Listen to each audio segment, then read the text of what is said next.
بسم اللہ الرحمن الرحیم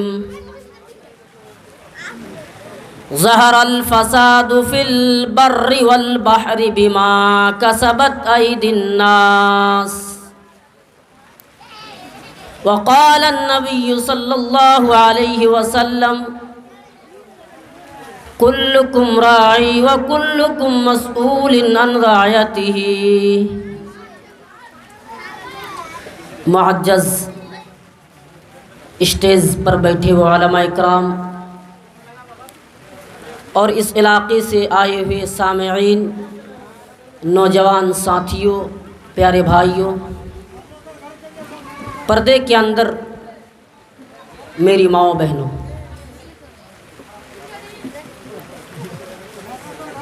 میرے بھائیوں، آپ سبوں کو معلوم ہے یہ جو پروگرام کیا گیا ہے اس میں لکھا ہوا ہے اصلاح جلسہ۔ اصلاح کا معنی ہوتا ہے سدھارنا، یعنی جو بگڑے ہوئے ہیں اسے کیسے سدھارا جائے، چینجنگ کرنا۔ ہم اپنے طرف سے ان باتوں کو کہہ دیں اصلاح معاشرہ، یعنی معاشرے کو کیسے سدھارا جائے۔ تو اس معاشرے میں کوئی دوسرا فرشتے نہیں رہتے ہیں، ہم اور آپ رہتے ہیں۔ جب تک ہم اور آپ نہیں سدھریں گے معاشرہ سدھر نہیں سکتا ہے، سماج سدھر نہیں سکتا ہے۔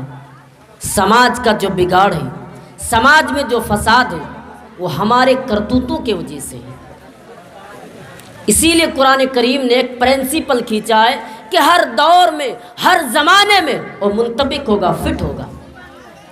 کیا منطبق ہوگا؟ کہ انسان جب تک نہیں بگڑیں گے سماج سدھر نہیں سکتا ہے۔ ہاں، وہ کیوں بگڑا ہے؟ اصلاح کرنے کی کیا ضرورت اس لیے ہے کہ وہ بگڑے ہوئے ہیں، اس کو سدھارنا ہے، اس کو اصلاح کرنا ہے، اسے صحیح راستے پہ چلنا ہے۔ یہ جو قرآن کریم نے پرنسپل کھینچا ہے، آپ ان پر غور کیجئے۔ اللہ تعالیٰ فرماتا ہے ظہر الفساد فی البر والبحر بما کسبت ایدی الناس۔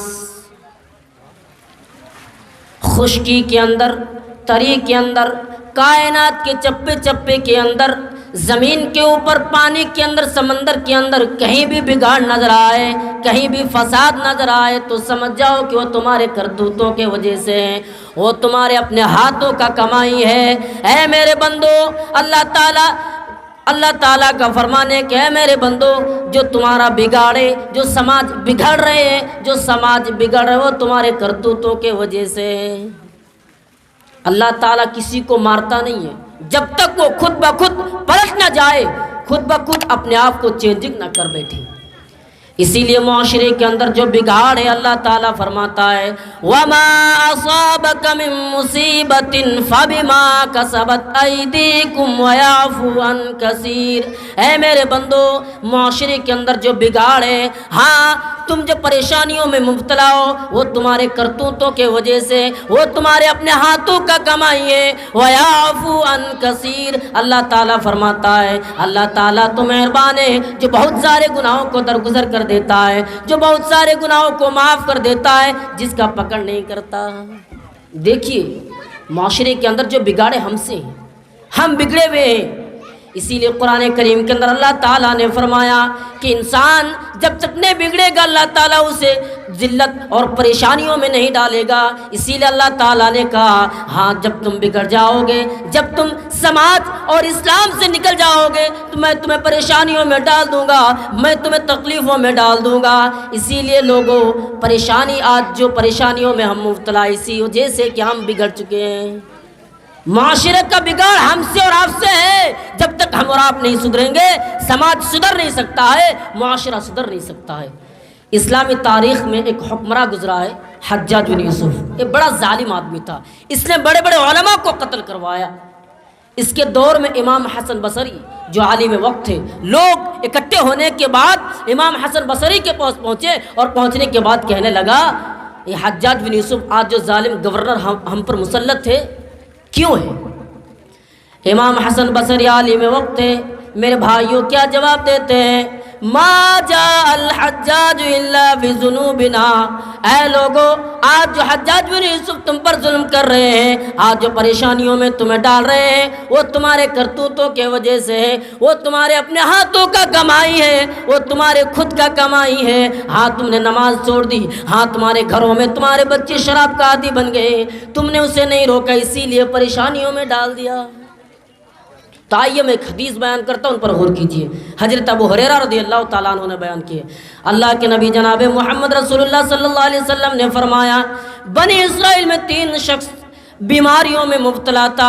ہاں وہ تینوں شخص بیماریوں میں مبتلا ہوئے تھے، اللہ تعالیٰ نے ان تینوں کو آزمائشوں میں ڈالنا چاہا، پھر اللہ تعالیٰ نے ان تینوں کو مالوں سے نوازا، لیکن اللہ تعالیٰ نے پھر کیا کیا، ان کے پاس اسی فرشتے کو بھیجا جس سے اچھا کیا، اور جا کر وہ تکلیف باتیں سنانے لگا، اللہ اے لوگوں میں پریشانیوں میں مبتلا ہوں، تم میرا مدد کرو ورنہ میں مر جاؤں گا۔ دو نے نافرمانی کی، نہیں یہ جو مال ہے، جو دولت ہے نا، میرا باپ دادا نے مجھے دے کر کہا کہ بیٹا اپنے پاس رکھنا۔ ایک نے کہا نہیں نہیں، جو چاہے لے لو، جو چاہے چھوڑ دو۔ اللہ تعالیٰ نے ان دونوں کو پریشانیوں میں ڈال دی، پھر بیماریوں میں مبتلا کر دیا، اور جس نے کہا جاؤ لے لو، جو چاہے اپنے پاس رکھ لو اور جو چاہے میرے لیے چھوڑ دو، اللہ تعالیٰ نے اسے پریشانیوں سے مفت کر دیا۔ تو آج جو سماج کا بگاڑ ہے ہمارے کرتوتوں کے وجہ سے، ہمارے خود کا کمائی ہے، اس لیے سماج کا بگاڑ ہے۔ تو آئیے اصلاح، اس لیے میں نے بتایا کہ سماج کا بگاڑ کیوں ہے، سماج کس سے بگڑا ہوئے ہیں، ہمارے کرتوتوں کی وجہ سے۔ تو آئیے میں اپنے ٹاپک پر چلتا ہوں۔ آج انسان اپنی ذمہ داریوں سے ناواقف ہے، آج انسان اپنے ذمہ داریوں سے ناواقف ہے، اسے معلوم ہے ہم پر ذمہ داری ہے، اور ہر شخص پر ذمہ داری ہے، بچے کو چھوڑ کر ہر شخص پر ذمہ داری ہے، اور ذمہ داریوں سے ناواقف ہے، ذمہ داری کو سمجھ نہیں رہا کہ ہم پر ذمہ داری کیا ہے، میں کیا کروں۔ اللہ کے نبی صلی اللہ علیہ وسلم نے فرمایا، کلکم راعی وکلکم مسئول عن رعیتہ، ہر شخص پر ذمہ داری ہے، اور ان ذمہ داریوں کے بارے میں قیامت کے دن ان سے سوال کیا جائے گا، ان سے پوچھا جائے گا۔ ہاں بچوں کے بارے میں، گھر کے لوگوں کے بارے میں، ماں باپ سے اور ان کے گارجن لوگوں سے پوچھا جائے گا کہ تم نے اپنے بچوں کو کیا تعلیم دی، ہاں تم نے بچے کو برائیوں سے روکا یا نہیں، تم نے بچے کو پریشانیوں سے روکا یا نہیں۔ میرے بھائیوں، اس بچے کے بارے میں اور گھر کے لوگوں کے بارے میں بھی سوال کیا جائے گا۔ اسی لیے قرآن کریم اٹھائیے، اللہ تعالیٰ نے نہیں کہا کہ لوگوں خود جہنم سے بچو، لوگوں جہنم سے خود بچ جانا ہے اور کوئی کام نہیں ہے، بلکہ اللہ تعالیٰ نے فرمایا، یا ایھا الذین آمنوا قوا انفسکم واہلیکم نارا، اے ایمان والو جہنم سے خود بچو اور گھر کے لوگوں کو بھی بچایا کرو۔ جہنم سے جب تک خود نہیں بچو گے تم کامیاب نہیں ہو سکتے ہو، جہنم سے خود بھی بچنا ہے اور گھر کے لوگوں کو بھی بچانا ہے۔ اس لیے جو جہنم کی آگ جو جلے گی وہ لکڑیوں سے جلنے والی نہیں ہے، جہنم کی آگ انسانوں سے جلے گی، جہنم کی آگ پتھروں سے جلے گی۔ وقودها الناس والحجارة عليها ملائکۃ غلاظ، ہاں جہنم کی جو آگ جلے گی وہ انسانوں سے جلے گی، جہنم کی آگ جو جلے گی وہ انسانوں کی لکڑی ہوگی، اور جہنم کی آگ انسانوں سے جلے گی، اس کا ایندھن انسان ہوں گے۔ انسان بہت سخت ہے، انسان نافرمانیوں میں اتارا ہے، تو جہنم میں جانے کے لیے تیار ہو جاؤ۔ ہم نے اپنے بچے کو کیا تعلیم دی کہ بیٹا شراب پینا، جاؤ بیٹا جلسے میں آنے کے بعد جاؤ تم برائیوں میں مبتلا ہو جاؤ؟ نہیں نہیں، تمہیں صحیح تعلیم دینا ہوگا۔ میرے بھائیوں، جب تک صحیح تعلیم نہیں دیں گے خود جہنم سے بچ نہیں سکتے ہیں، کیونکہ باپ پر ذمہ داری ہے، والد پر ذمہ داری ہے کہ باپ بچے کو صحیح تعلیم کس طریقے سے دینا ہو، بچوں پر تعلیم اور بچوں کا جو صحیح تربیت ہے ماں باپ پر ہے۔ تو آئیے اللہ کے نبی صلی اللہ علیہ وسلم ایک بچے کو کیا تعلیم دے رہے ہیں۔ حضرت عبداللہ ابن عباس اللہ کے نبی کے سواری پر سوارے، اللہ کے نبی نے اسے مخاطب کرتے ہوئے فرمایا یا غلام، اے بچے کیا میں تمہیں نفع کی بات نہ بتا دوں، کیا میں تمہیں فائدے کی بات نہ بتا دوں؟ اس نے کہنے لگا کیوں نہیں یا اللہ کے رسول، ضرور بتائیے اللہ کے نبی، ضرور بتائیے۔ اللہ کے نبی نے فرمایا احفظ اللہ یحفظک، تم اللہ تعالیٰ کی دین کی حفاظت کرنا، اس کے احکام پر عمل کرنا، اس کے بتائے ہوئے باتوں پر عمل کرنا، اللہ تعالیٰ تمہاری حفاظت کرے گا۔ پھر آگے فرمایا احفظ اللہ تجدہ تجاہک، یعنی اللہ تعالیٰ کی حدوں کو تجاوز نہ کرنا، اللہ تعالیٰ کی حدوں کو کراس مت کرنا، اللہ تعالیٰ تمہاری حفاظت کرے گا۔ ہم نے کبھی بچے کو بتایا نہیں، بچے شراب پی رہا ہے، بچے سگریٹ کا عادی ہے، ہم نے کبھی اتنا وقت نہیں ملا کہ بچہ شراب مت پینا، تیرے وجہ سے مجھے جہنم کے اندر جانا پڑے گا۔ ہم نے بچے کو کبھی نہیں بتایا بیٹا نماز پڑھو، نہیں کیوں نہیں؟ آئیے اللہ کے نبی ایک 10 سال کے بچے کو اور بچے کو کیا تعلیم دے رہے ہیں، اذا سألت فسل اللہ، اے بچے جب بھی مانگنا تو اللہ سے مانگنا، جب بھی مانگنے کی ضرورت ہو تو اللہ سے مانگنا، وَإِذَا اسْتَعَنْتَ فَاسْتَعِنْ بِاللَّهِ، اور جب بھی مدد کی ضرورت ہو تو اللہ ہی کو پکارنا۔ اللہ کو پکارنے کے لیے اللہ کے نبی نے بچے کو حکم دے رہے ہیں، اللہ کو پکارنا۔ پھر آگے فرمایا وَعَلَمْ أَنَّ الْأُمَّةَ لَوِ اجْتَمَعَتْ عَلَىٰ أَن يَنفَعُوكَ بِشَيْءٍ لَمْ يَنفَعُوكَ إِلَّا بِشَيْءٍ، اگر دنیا میں بسنے والے تمام انسان اکٹھے ہو جائے، مل جائے، اور ملنے کے بعد تمہیں نفع پہنچانا چاہے، تمہیں فائدہ پہنچانا چاہے تو سن لو وہ نفع نہیں پہنچا سکتا ہے، ہاں تمہیں فائدہ نہیں پہنچا سکتا ہے، ہاں اتنا ہی فائدہ پہنچا سکتا ہے جتنا تمہارے حق میں لکھ رکھا ہے، تمہارے حق میں جتنا لکھ رکھا ہے اتنا ہی فائدہ پہنچا سکتا ہے۔ اگر یہی انسان مل کر تمہیں نقصان بھی پہنچانا چاہے تو نقصان بھی نہیں کر سکتا ہے، ہاں نقصان بھی اتنا ہی کر سکتا ہے جتنا تمہارے حق میں لکھ رکھا ہے۔ بچے کو یہ تعلیم دی، ہم نے کبھی نہیں بتایا۔ آئیے بچے کو صحیح تعلیم دینے کی کوشش کیجئے۔ اللہ کے نبی نے اسی لیے فرمایا مروا اولادکم بالصلاۃ وہم ابناء 7 سنین، جب بچے 7 سال کے ہو جائے تو اسے نماز پڑھنے کا حکم دو۔ ہاں جب بچے 7 سال کے ہو جائے تو اسے نماز پڑھنے کا حکم دو۔ باپ نہیں پڑھ رہا، بیٹوں کو کیا بتائے؟ باپ خود نہیں پڑھ رہا ہے، بیٹوں کو کیسے بتائے کہ بیٹا نماز پڑھو؟ آج تو حالات اس طریقے سے ہے کہ نوجوان کبھی کبھی مسجدوں میں جاتا ہے لیکن اس کا باپ نماز پڑھنے کے لیے تیار نہیں۔ میں نے آنکھوں سے دیکھا ہوں، اسی لیے بتا رہا ہوں، غصہ مت کیجیے گا۔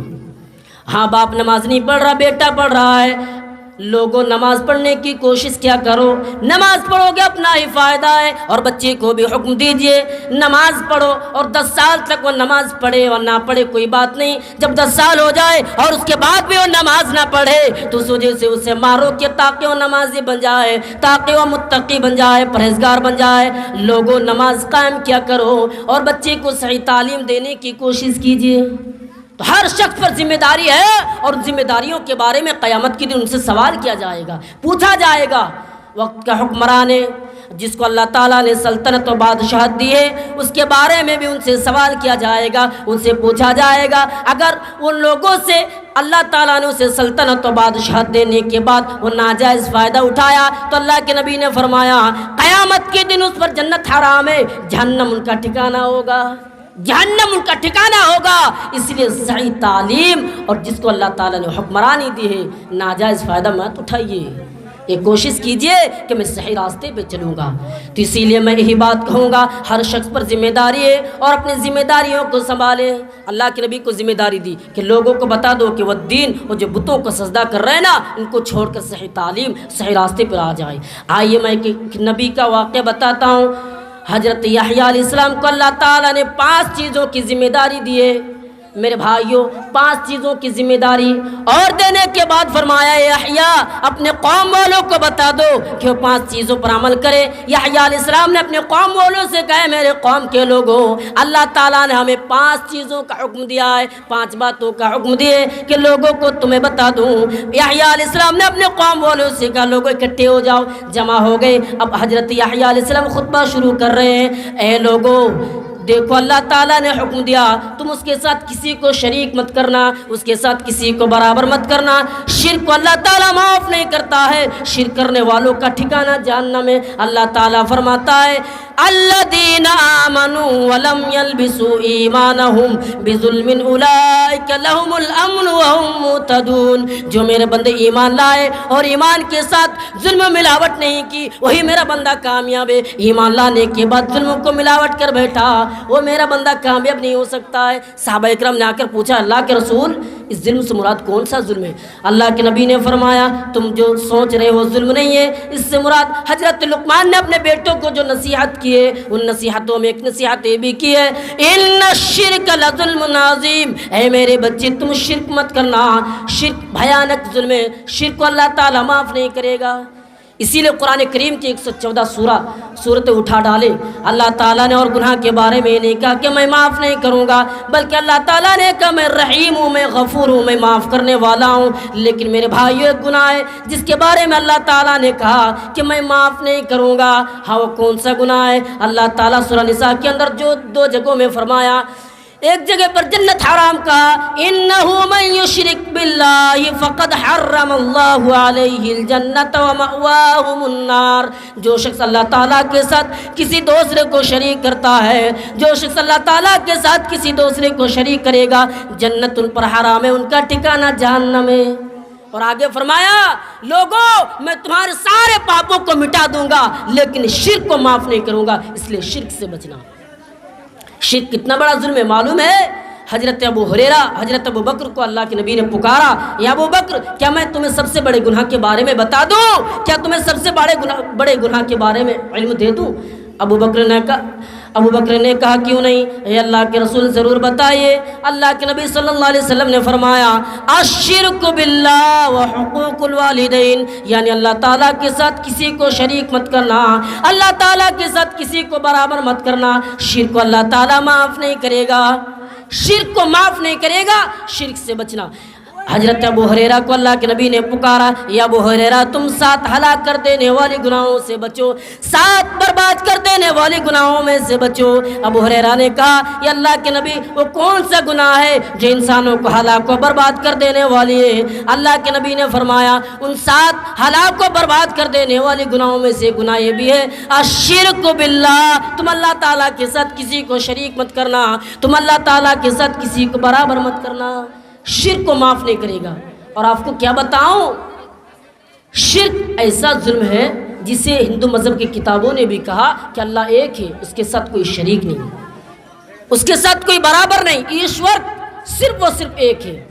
نہ تس پرتیماست، یعنی اس ایشور کا کوئی پرتیما نہیں ہے، اس کا کوئی اسٹیچو نہیں ہے. اوم نراکارم مست نیہ آکارم مست، وہ نراکار ہے، اس کا کوئی آکار نہیں ہے. لیس کمثلہ شیء، اللہ کا مثل کوئی چیز نہیں ہے. نیہ پتاست نیہ پترم مست، نہ وہ کسی کا باپ ہے نہ اس کا کوئی بیٹا ہے. قرآن کریم اٹھائیے اللہ تعالیٰ نے فرمایا قل هو اللہ احد اللہ الصمد لم یلد ولم یولد. اے نبی کہہ دو اللہ ایک ہے، اس کے ساتھ کوئی شریک نہیں ہے، نہ وہ کسی کا باپ ہے نہ اس کا کوئی بیٹا ہے. اللہ اکیلا ہے، اس ذات کا کوئی شریک نہیں. اگر ہم شریک کریں گے تو حضرت یحییٰ علیہ السلام نے بتایا تم تباہ ہو جاؤ گے، برباد ہو جاؤ گے، ٹھکانہ جہنم ہوگا. اس لیے شرک سے بچو، شرک کرنے سے بچو گے کامیاب ہو جاؤ گے. آئیے اللہ تعالیٰ نے فرمایا کہ شرک کرنے والوں کا ٹھکانہ جہنم ہے. اور جو انسان شرک سے بچے، اگر انسان شرک کرنے کے بعد اگر اللہ تعالیٰ سے معافی مانگے، اگر اللہ چاہے تو اسے معاف کر دے گا، لیکن مرنے کے بعد شرک کرنے والوں کا کوئی معافی نہیں. مرنے کے بعد اس نے شرک کی اور ان پر موت آ گئی، بس کام تمام، اس کے بعد اور معافی نہیں.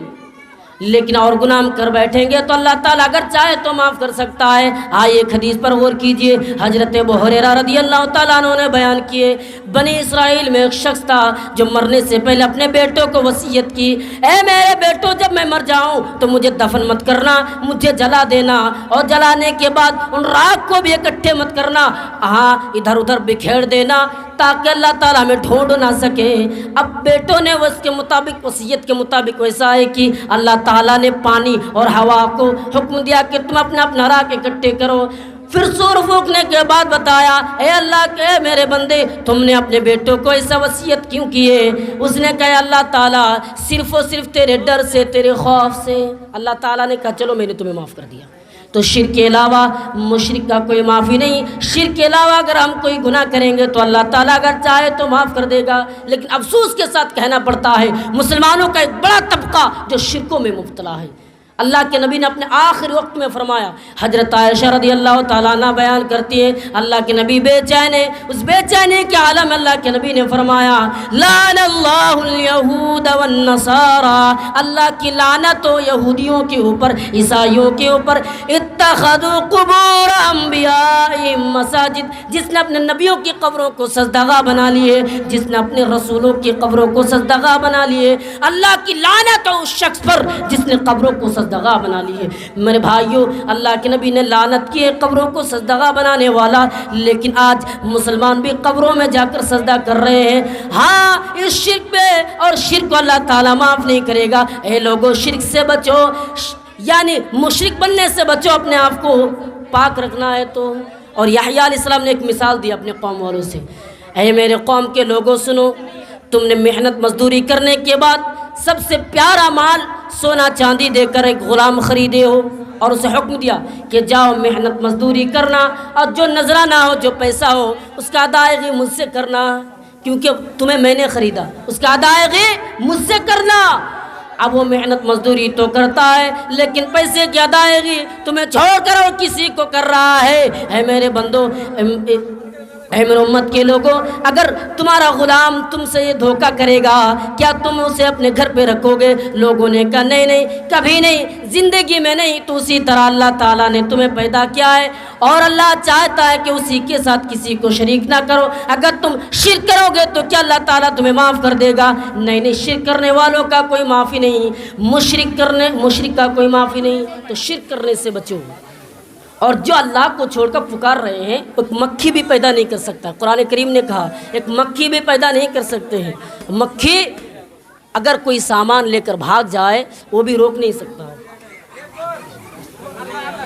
ہاں میرے بھائیوں، قرآن کریم کے اندر اللہ تعالیٰ فرماتا ہے ان الذین تدعون من دون اللہ ما لا یملکون من قطمیر، اے میرے بندو، تم مجھے چھوڑ کر جس کو پکار رہے ہو وہ ایک قطمیر کی بھی مالک نہیں ہے۔ قطمیر کسے کہتے ہیں جانتے ہو؟ قطمیر کھجور کے اندر جو گٹھلی ہوتی ہے، اس پر باریک سی جو چھلی ہوتی ہے اسے قطمیر کہتے ہیں۔ کھجور بھی نہیں، گٹھلی بھی نہیں، باریک سی چھلی کو قطمیر کہا۔ ہاں، تو قطمیر کی بھی مالک نہیں۔ اس لیے میرے بھائیوں، ان چیزوں سے بچو۔ اور اللہ تعالیٰ نے ایک مثال بیان کی ہے، یا ایھا الناس، اے لوگوں سنو، میں ایک مثال بیان کر رہا ہوں۔ اگر دنیا کے لوگ مل کر اکٹھے ہونے کے بعد ایک مکھی پیدا کرنا چاہے، وہ مکھی پیدا نہیں کر سکتا ہے۔ ہاں، اگر مکھی کوئی سامان لے کر بھاگ جائے اسے بھی وہ روک نہیں سکتا ہے، ان کے اندر یہ طاقت نہیں ہے کہ وہ روک سکے۔ اسی لیے اللہ تعالیٰ نے فرمایا زعم الطالب والمطلوب، مانگنے والا بھی کمزور، اور جسے مانگا جاتا ہے کمزور سے مانگ رہا ہے، کمزور سے مانگ رہا ہے۔ کیا ہے دنیا؟ شرکوں میں مبتلا ہے، کمزور سے مانگ رہا ہے۔ چھوڑو، شرک کرنے سے بچو اور اپنے آپ کو جنت میں حاصل کرنے کی کوشش کیجیے۔